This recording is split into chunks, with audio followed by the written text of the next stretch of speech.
നമസ്കാരം. പുതിയൊരു വീഡിയോയിലേക്ക് എല്ലാവർക്കും സ്വാഗതം. ബെസ്റ്റ് ജെന്റിൽമെൻ ഫ്രേഗ്രൻസസ് എൻ്റെ അഭിപ്രായത്തിൽ ഏതൊക്കെയാണ് എന്നാണ് ഇന്നത്തെ വീഡിയോയിൽ നമ്മൾ നോക്കാൻ പോകുന്നത്. ഈ ഒരു വീഡിയോ എന്ന് പറഞ്ഞാൽ നമ്മുടെ ചാനൽ തുടങ്ങിയ സമയം തൊട്ട് എൻ്റെ മനസ്സിലുണ്ടായിരുന്ന ഒരു കാര്യമായിരുന്നു. പക്ഷെ അതൊന്ന് വർക്കൗട്ട് ചെയ്ത് വരാൻ ഇത്രയും കാലം എടുത്തു. അപ്പോൾ എന്തുകൊണ്ടാണ് ഈ ഒരു വീഡിയോ, ആരൊക്കെയാണ് ഈ വീഡിയോയുടെ ഒരു ഇൻസ്പിറേഷൻ ആയത്, അല്ലെങ്കിൽ എൻ്റെ അഭിപ്രായത്തിൽ ജെന്റിൽമെൻ എന്താണ്, അല്ലെങ്കിൽ എന്തുകൊണ്ടാണ് നോർമലി നമ്മുടെ മാർക്കറ്റിൽ കാണുന്ന മറ്റു ഫ്രേഗ്രൻസസ് ഒന്നും ഞാൻ ഈ ഒരു ലിസ്റ്റിലേക്ക് ഉൾപ്പെടുത്താത്തതെന്നുള്ള കാര്യങ്ങളൊക്കെ അത് ജസ്റ്റ് ഒന്ന് പറഞ്ഞു പോകണം എന്ന് തോന്നുന്നു. അപ്പം ഇതൊന്നും കേൾക്കാൻ താല്പര്യമില്ലാത്ത ആളുകളാണെങ്കിൽ ഫാസ്റ്റ് ഫോർവേഡ് ചെയ്ത് ജസ്റ്റ് ഫ്രേഗ്രൻസസ് മാത്രം കേൾക്കാൻ കേട്ടോ. അപ്പോൾ ആദ്യം തന്നെ എൻ്റെ അഭിപ്രായത്തിൽ ആരാണ് ഒരു ജെന്റിൽമാൻ?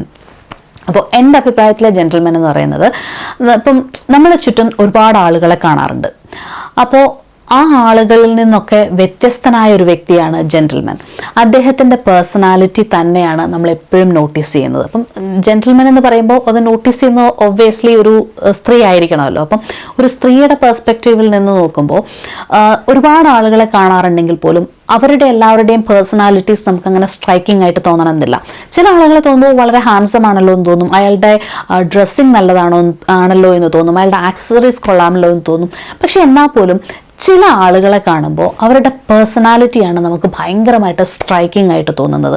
ഒരിക്കൽ മാത്രമേ ചിലപ്പോൾ അദ്ദേഹത്തിനെ കണ്ടിട്ടുണ്ടാവുള്ളൂ, പക്ഷെ എന്നാൽ പോലും ആ വ്യക്തിയുടെ പേഴ്സണാലിറ്റി നമ്മളുടെ മനസ്സിലിങ്ങനെ മായാതെ നിൽക്കും.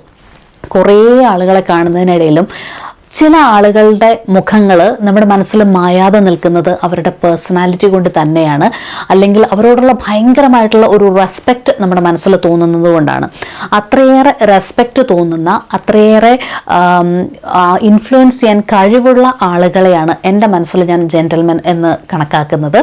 ഇപ്പം നമ്മുടെ ചുറ്റിലും നമ്മുടെ ഫാമിലിയിൽ നമ്മുടെ പേരൻസിനെ ആണെങ്കിലും ഹസ്ബൻഡിനെ ആണെങ്കിലും ബ്രദറിനോ അവരോടൊക്കെ നമുക്ക് ഭയങ്കരമായിട്ടുള്ള ഇഷ്ടമുണ്ട്. പക്ഷെ അവരെയൊന്നും ഞാൻ ഈ ഒരു കാറ്റഗറിയിൽ ഉൾപ്പെടുത്തുന്നില്ലാത്തതിൻ്റെ ഒരു റീസൺ എന്ന് പറഞ്ഞാൽ അവരോട് എത്രയേറെ ഇഷ്ടമാണെന്ന് പറഞ്ഞാലും നമ്മളവരോട് ഭയങ്കരമായിട്ട് അടിയുണ്ടാക്കും. ഞാൻ അവരോട് നന്നായിട്ട് തല്ലുകൂടാറുണ്ട്, അവരോട് പിണങ്ങിയിരിക്കാറുണ്ട്. പക്ഷെ ഒരു ജെന്റിൽമാൻ എന്ന് പറയുന്ന കാറ്റഗറിയിലുള്ള ഒരാളോട് എനിക്ക് തോന്നുന്നു അദ്ദേഹത്തിനോട് സ്നേഹം അങ്ങനെയൊന്നുമല്ല, അദ്ദേഹത്തിനോട് ഭയങ്കരമായിട്ടുള്ള റെസ്പെക്റ്റ് ആണുള്ളത്. അപ്പം അതുകൊണ്ട് തന്നെ രണ്ട് വണ്ടർഫുൾ പേഴ്സണാലിറ്റീസ് ആണ് എനിക്ക് ഈ ഒരു വീഡിയോയുടെ മോട്ടിവേഷൻ ആയത്. ഇപ്പോൾ ഒരു 6 വർഷങ്ങൾക്ക് മുമ്പ് മാഞ്ചസ്റ്ററിൽ വെച്ച് ആനന്ദ് ടി വിയുടെ second Anand T V awards നടന്നിട്ടുണ്ടായിരുന്നു. അപ്പോൾ ആ ഒരു ഷോയുടെ റെഡ് കാർപ്പറ്റ് ഇൻ്റർവ്യൂസ് ചെയ്തത് ഞാനായിരുന്നു. എനിക്ക് തോന്നുന്നു പണ്ട് ചാനലിലൊക്കെ പ്രോഗ്രാംസ് ചെയ്ത് നടന്നിട്ടുണ്ടെങ്കിലും ഇവിടെ UK വന്നതിന് ശേഷം അങ്ങനെ ചാനൽ പ്രോഗ്രാംസ് ഒന്നും ചെയ്യാനുള്ളൊരു ഓപ്പർച്യൂണിറ്റി ഉണ്ടായിരുന്നില്ല. അപ്പോൾ ഈ ഒരു പ്രോഗ്രാമിന് വേണ്ടിയിട്ട് വിളിച്ചപ്പോൾ തന്നെ എൻ്റെ മനസ്സിലുണ്ടായിരുന്ന ഏറ്റവും വലിയ ഹൈലൈറ്റ് എന്ന് പറഞ്ഞാൽ ഭാവന വരുന്നു, മഞ്ജു വാര്യർ വരുന്നു, ഉണ്ണിമുകുന്ദൻ വരുന്നു, ഇവരെയൊക്കെ കാണാമല്ലോ എന്നുള്ളതായിരുന്നു. ഈ ആളുകളെ ആരെയും ഞാൻ പ്രോഗ്രാം ചെയ്ത കാലത്ത് എനിക്ക് മീറ്റ് ചെയ്യാൻ പറ്റിയിട്ടുണ്ടായിരുന്നില്ല. മഞ്ജു വാര്യർ എനിക്ക് ഭയങ്കര ഇഷ്ടമാണ്, പക്ഷെ എനിക്ക് അന്ന് മഞ്ജു വാര്യർ അഭിനയത്തിൽ നിന്നും മാറി നിൽക്കുന്നൊരു സമയമായിരുന്നു. അപ്പോൾ എനിക്ക് കാണാൻ പറ്റിയിട്ടുണ്ടായിരുന്നില്ല. അപ്പോൾ ഇവരെയൊക്കെ കാണാമല്ലോ എന്നുള്ളതായിരുന്നു എൻ്റെ മനസ്സിലെ ഏറ്റവും വലിയ ഹൈലൈറ്റ്. പക്ഷേ ആ ഷോയുടെ ഏറ്റവും വലിയ ഹൈലൈറ്റ് എന്ന് പറഞ്ഞാൽ അതിൻ്റെ ചീഫ് ഗസ്റ്റ് എന്ന് പറയുന്നത് അനിൽ കപൂർ ആയിരുന്നു. പക്ഷെ എന്നെ സംബന്ധിച്ച് ഞാനത് ചിന്തിക്കുന്നേ ഉണ്ടായിരുന്നില്ല.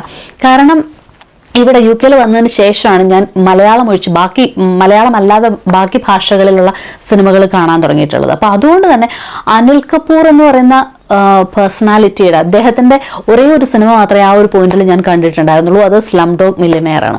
അദ്ദേഹം ഒരു വളരെ പോപ്പുലർ ആയിട്ടുള്ള ഹിന്ദി ആക്ടറാണെന്ന് അറിയാമെന്നുള്ളതിനപ്പുറത്തേക്ക് അദ്ദേഹത്തിനെ പറ്റി എനിക്ക് വേറൊന്നും അറിയില്ല. അത് എൻ്റെ വിവരമില്ലായ്മയായിരുന്നു എന്ന് ഞാൻ അക്സെപ്റ്റ് ചെയ്യുന്നു.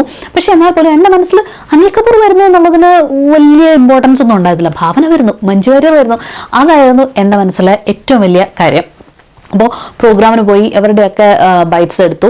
അത് കഴിഞ്ഞിട്ട് ഞാനിങ്ങനെ അവർ കയറി വരുന്ന ആ എൻട്രൻസിൻ്റെ അവിടെ ഞാനിങ്ങനെ വിശാലമായിട്ടിരുന്ന് പഴംപൊരിയൊക്കെ കഴിച്ചുകൊണ്ടിരിക്കുകയാണ്. അപ്പോഴാണ് പെട്ടെന്ന് ഇങ്ങനെ ഡോറൊക്കെ ഓപ്പൺ ആകുന്നു. അദ്ദേഹത്തിൻ്റെ ഈ ബ്ലാക്ക് കമാൻഡോസ് സെക്യൂരിറ്റി അവരൊക്കെ കയറി വരുന്നു. അവരുടെ കൂടെ അദ്ദേഹം എന്താ ഇങ്ങനെ വരുന്നു. സത്യം പറഞ്ഞാൽ ഞാൻ ഇരുന്ന സീറ്റിൽ നിന്നും ഞാൻ ഒറ്റയടിക്ക് ചാടി എണീറ്റു. എനിക്കറിഞ്ഞൂടാ, ഒരു ഭയങ്കരമായിട്ടുള്ള ഒരു ഓറ അദ്ദേഹത്തിൻ്റെ ചുറ്റും ഉണ്ടായിരുന്നു. എനിക്കറിഞ്ഞൂടാ, ആ ഒരു അദ്ദേഹത്തിനെ കണ്ടപ്പോൾ തൊട്ട് ആ ഒരു ഭയങ്കരമായിട്ടുള്ള ഒരു പേഴ്സണാലിറ്റി, അദ്ദേഹത്തിൻ്റെ ആ ഒരു പ്രസൻസ്, അതൊക്കെ ഇങ്ങനെ ഭയങ്കരമായിട്ട് അട്രാക്ട് ചെയ്യുന്നുണ്ടായിരുന്നു. അപ്പോൾ അദ്ദേഹം വന്ന് നിന്ന സമയത്താണെങ്കിലും അപ്പോൾ എന്തോ ഒരു പ്രോഗ്രാം നടന്നുകൊണ്ടിരിക്കുകയാണ്. അപ്പോൾ അത് കഴിഞ്ഞിട്ട് വേണം അദ്ദേഹത്തിനെ കയറാൻ. അപ്പോൾ ആ ഒരു സമയത്ത് ഞാനിങ്ങനെ അദ്ദേഹത്തിന് ബൈറ്റ് എടുക്കേണ്ടായിരുന്നു. സാധാരണ എൻ്റെ വീഡിയോസിലൊക്കെ ആണെങ്കിലും ഞാൻ കട്ട് ചെയ്യാറില്ല, ഞാൻ ഒറ്റയടിക്കാണ് എൻ്റെ വീഡിയോസ് എല്ലാം എടുക്കാറുള്ളത്. അപ്പോൾ സംസാരിക്കാൻ തുടങ്ങിയ എനിക്ക് അങ്ങനെ പ്രോബ്ലം ഇല്ല, സംസാരിക്കാൻ പറ്റുന്ന ആളാണ്. പ്രോഗ്രാംസ് ടി വിയിലും ഒക്കെ ചാനലിലൊക്കെ ചെയ്യുമ്പോഴാണ്, ഇൻ്റർവ്യൂസ് ഒക്കെ ചെയ്യുമ്പോഴാണ് എനിക്ക് അങ്ങനെ ഒരു പ്രോബ്ലം ഇല്ല. പക്ഷെ ഇദ്ദേഹത്തിനോട് എനിക്ക് സംസാരിക്കാൻ പറ്റുന്നില്ല, എനിക്ക് വേർഡ്സ് ഒന്നും വരുന്നില്ല. അത് എനിക്ക് അറിഞ്ഞൂടാ എന്തായിരുന്നു ആ ഒരു ഫീലിംഗ് എന്ന് എനിക്ക് പറഞ്ഞ് എക്സ്പ്രസ് ചെയ്യാൻ അറിഞ്ഞൂടാ.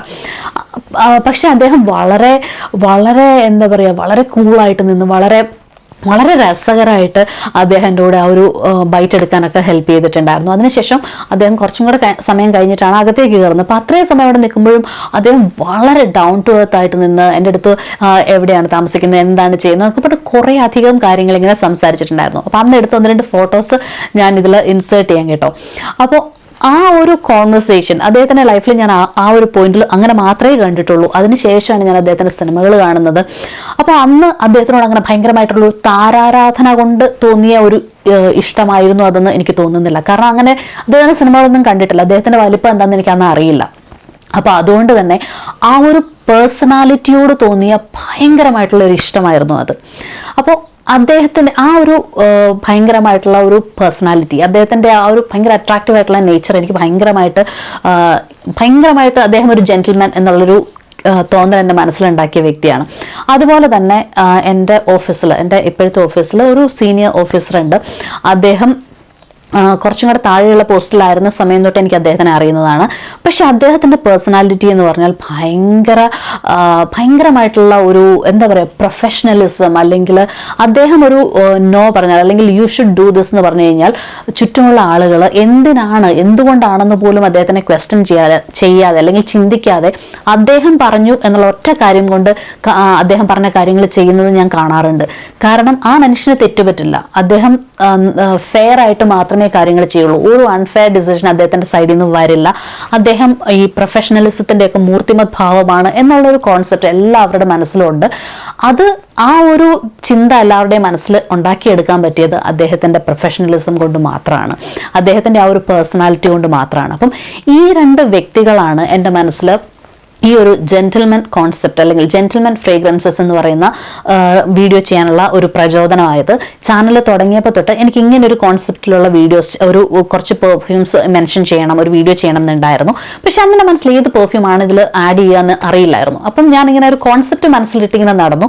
ഓരോ തവണ ഇങ്ങനെ പല റാൻഡമായിട്ട് എവിടെയൊക്കെ ഓരോ പെർഫ്യൂംസ് ട്രൈ ചെയ്തപ്പോൾ ഇത് ഈ കാറ്റഗറിയിൽ വരുന്നതാണ് എന്ന് കരുതി അങ്ങനെ കുറേ വർഷമായിട്ട് ഞാനിങ്ങനെ ഉണ്ടാക്കിയ ഒരു ലിസ്റ്റാണ് ഇത്.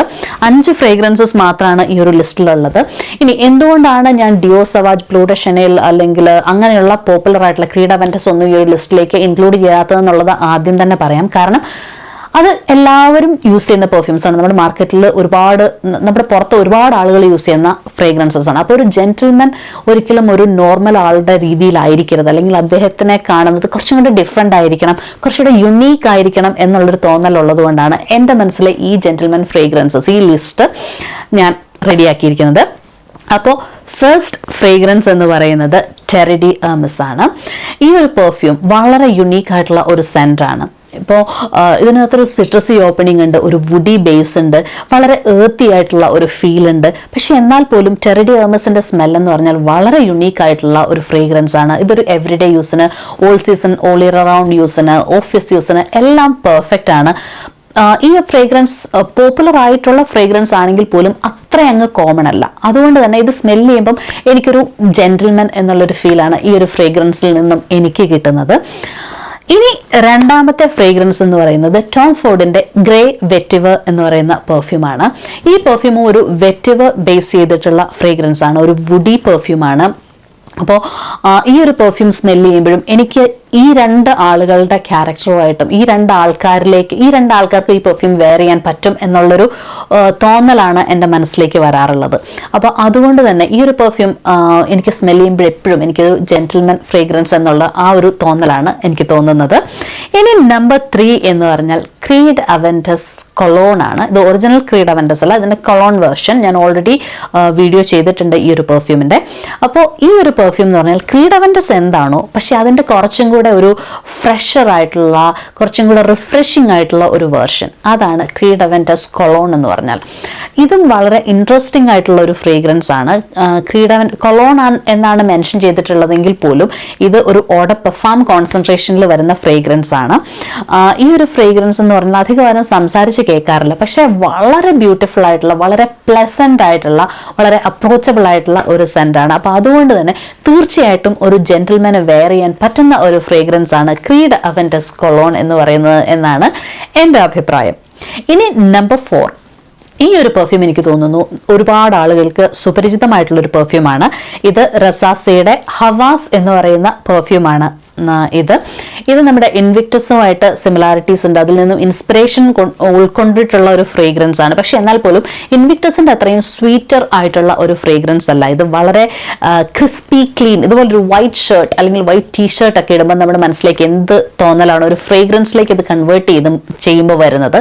അതാണ് എനിക്ക് റസാസി ഹവാസിൽ നിന്ന് കിട്ടുന്നത്. നമ്മുടെ നീലം മുക്കിയ ഷർട്ടുകളൊക്കെ ഇങ്ങനെ വെയിലത്ത് ഉണക്കാനിടുമ്പം ആ ഒരു പ്രത്യേക സ്മെൽ ഉണ്ടല്ലോ, അങ്ങനെയുള്ള ഒരു സ്മെൽ, അല്ലെങ്കിൽ ഒരു ഡോക്ടർ, ക്ലീൻ ആയിട്ടുള്ള ഒരു ഡോക്ടറിന് വെയർ ചെയ്യാൻ പറ്റുന്ന ഒരു സെന്റ്, അങ്ങനെയൊക്കെയുള്ള ഒരു ഇമാജിനേഷനാണ് ഈ ഒരു ഫ്രേഗ്രൻസിനെ പറ്റി എൻ്റെ മനസ്സിലേക്ക് വരുന്നത്. അതുകൊണ്ട് തന്നെ ഇതും ഒരു പെർഫെക്റ്റ് ജെന്റിൽമാൻ ഫ്രേഗ്രൻസ് ആണ്. ഇനി നമ്മുടെ ലാസ്റ്റ് ഫ്രേഗ്രൻസ് എന്ന് പറയുന്നത് ഡിപ്റ്റിക്കിന്റെ ടാംഡോ എന്ന് പറയുന്ന പെർഫ്യൂമാണ്. ഈ ഒരു പെർഫ്യൂമിന്റെ റിവ്യൂ ഞാൻ ഓൾറെഡി ചെയ്തിട്ടുണ്ട്. ഇത് നമ്മുടെ ഷാറുഖ് ഖാന്റെ ഫേവറേറ്റ് പെർഫ്യൂം എന്ന് പറഞ്ഞിട്ട് നമ്മളുടെ അദ്ദേഹം വീഡിയോകളിൽ പറഞ്ഞ് അങ്ങനെ വളരെ പോപ്പുലർ ആയിട്ടുള്ള ഒരു പെർഫ്യൂമാണ് ഡിപ്റ്റിക് ടാംഡോ. അപ്പം പലരും അതിനെ അനുകൂലിച്ചും പ്രതികൂലിച്ചും പറയുന്നുണ്ട്, ഷാറുഖ് ഖാൻ അങ്ങനെ അദ്ദേഹം യൂസ് ചെയ്യുന്ന പെർഫ്യൂം എന്ന് പറയില്ല എന്നൊക്കെ പറയാറുണ്ട്. പക്ഷെ എനിക്കെന്തോ എന്തിനാണ് നമ്മൾ ആൾക്കാരെ സംശയിക്കുന്നത്?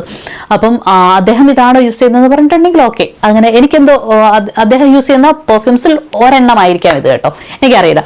അപ്പോൾ എന്തായാലും ഈ ഒരു പെർഫ്യൂം പോപ്പുലർ ആയത് ഷാറുഖ് ഖാന്റെ പെർഫ്യൂം എന്ന് പറഞ്ഞിട്ട് തന്നെയാണ്. അപ്പോൾ ഈ ഒരു പെർഫ്യൂം ഓപ്പണിംഗ് അത്ര ഇൻട്രസ്റ്റിംഗ് ഒന്നുമില്ല. ഓപ്പണിംഗിൽ എനിക്ക് ഒരു ജെന്റിൽമാൻ ഫ്രേഗ്രൻസ് ആണോ എന്ന് ചോദിച്ചാൽ അല്ല. പക്ഷേ ഇതിൻ്റെ ഡ്രൈ ഡൗൺ എന്ന് പറയുന്നത് വളരെ ബ്യൂട്ടിഫുൾ ആയിട്ടുള്ള ഒരു ക്രീമി ആയിട്ടുള്ള ഒരു സാൻഡൽവുഡ് ബേസ് ചെയ്തിട്ടുള്ള ഒരു ഡ്രൈ ഡൗൺ ആണ്. ആ ഒരു ഡ്രൈ ഡൗണിൽ ഇത് ഒരു ജെന്റിൽമാൻ ഫ്രേഗ്രൻസ് തന്നെയാണ് കേട്ടോ. അപ്പോൾ ഇതാണ് എൻ്റെ ലിസ്റ്റിലുള്ള 5 ജെന്റിൽമാൻ ഫ്രേഗ്രൻസസ്.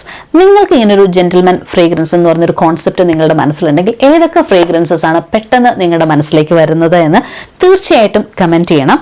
അതുപോലെ തന്നെ ഈ ജെന്റിൽമാൻ ഫ്രേഗ്രൻസിൻ്റെ ഒരു ഫീമെയിൽ വേർഷൻ അങ്ങനെ നിങ്ങൾക്ക് കാണുമ്പോൾ ഒരു തരത്തിലും ആ സ്ത്രീയുടെ സൗന്ദര്യം, ആ സ്ത്രീയുടെ വസ്ത്രങ്ങൾ, ആ സ്ത്രീയുടെ ആക്സസറീസ് ഇതൊന്നും നോക്കാതെ നിങ്ങൾക്ക് ആ സ്ത്രീയുടെ പേഴ്സണാലിറ്റി മാത്രം ഇഷ്ടം തോന്നുന്നു, അല്ലെങ്കിൽ ഒരു തവണ മാത്രം കണ്ടിട്ടുള്ള ഒരു വ്യക്തിയുടെ പേഴ്സണാലിറ്റി കൊണ്ട് ഇന്നും ആ വ്യക്തി നിങ്ങളുടെ മനസ്സിൽ നിറഞ്ഞു നിൽക്കുന്നുണ്ടെങ്കിൽ അങ്ങനെ ഒരാളുടെ പെർഫ്യൂംസ്, അങ്ങനെയുള്ള ഒരു വേർഷൻ കാണണമെന്നുണ്ടെങ്കിൽ തീർച്ചയായിട്ടും കമൻറ്റ് ചെയ്യണം കേട്ടോ. അപ്പോൾ മറ്റൊരു വീഡിയോയിൽ വീണ്ടും കാണാം. Bye for now.